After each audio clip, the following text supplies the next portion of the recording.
আসসালামু আলাইকুম এভরিওয়ান, সকলকে দেখরা বালা নিয়ে আমরা আলহামদুলিল্লাহ ভালো আছি। আজকে আপনারা দেখাইমু বাঙালি একটা ছানার রসফ গেছিলাম, আর এটার মাঝে বাঙালি সব জাতর জিনিস আছে আর বাংলাদেশি জাত জাত জিনিস আছে। তো সকলটা আপনারা দেখাইমু আর আমরা কিতা লইয়া খাইরা মতো দেখাইমু। তো পয়লা আপনারা দেখছেন আমরা বরিশালি আমরা কয়েকটারে এটা চিলি পাউডার আর সল্টটা দিয়ে খাইলে যে মজা লাগে। তারা একটা 2 পাউন্ড করে বেচেন।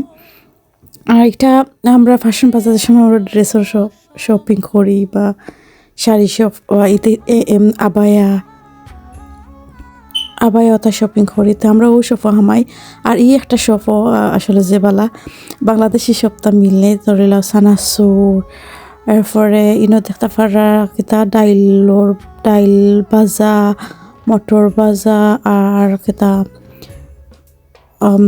আখি ক্রিস্প ওটা চাটনি, প্রাণ চাটনি, বড়ই চাটনি, সকলটা কি বাংলাদেশি সেটা মিলিয়ে ওটা। আর যে মজা লাগছে ও ডাইল ভাজা বেশি যে মজা লাগছে আর কি। আর যে বালা পাইছে আমরা লাগে যেমন বাংলাদেশ গেছি কি এই সফ গেলে কি বোঝা যায় ওলান সপ্তাহ আছে। তো আর কি লাগছে আমরা না পাইয়া পাইছি ওলাহান।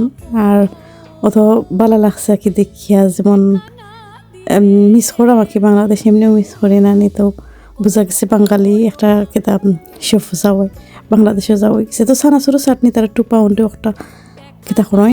তো আখটা মনে হয়েছে যেন বাংলাদেশি সফ যাইবার লাগে আর ওটা জিনিস খাইবার লাগে। তো আমি কইতে আপনারা লাগে তোরা ভিডিও করে আনিলাই। আর আপনারা দেখো এগুলো যারা আমরা খান্দা খাঁচার তখন তারা কিবা জানডা নাই সফো, সো তারা গিয়ে আনতে পারবো। সো আজকে ভিডিও ভালো লাগলে লাইক করবে, শেয়ার করবো। সকল সময় জেলা হই ওলা খান সকল ভালো থাকবো। আল্লাহ হাফিজ, আসসালামু আলাইকুম।